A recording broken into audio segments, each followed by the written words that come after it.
Alors, on parlait ce matin sur Avec Philosophie de la maïeutique socratique, notamment. Socrate qui aide l'esclave à découvrir un théorème, etc. Et je me suis aperçu, j'en avais conscience d'ailleurs, que les cafés philo que j'organise, on a encore un ce samedi dimanche dernier que vous pouvez voir, avec Christophe qui est un peu l'esclave en quelque sorte de service, qui ne connaît pas grand-chose, mais dont mes questions lui permettent d'avancer dans sa réflexion, etc. Donc on a vraiment un très bel exercice socratique sur, je crois qu'il y avait eu 5 ou 6, 7 sujets ce dimanche-là, vous pouvez regarder. Et la maïeutique, ça consiste non pas à interroger des gens comme question pour un champion, est-ce que tu sais ceci, est-ce que tu sais cela?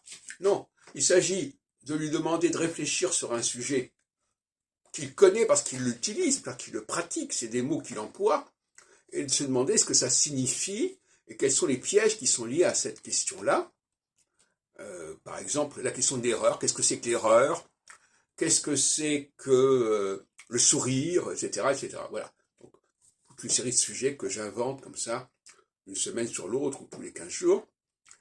Et il s'agit donc non pas de, comme je l'ai fait avec d'autres personnes dans les cafés philo, de discuter de leurs connaissances livresques, historiques, etc., mais de parler de choses du quotidien, de la langue courante, et c'est ce que j'appelle, moi, la toilette du corpus.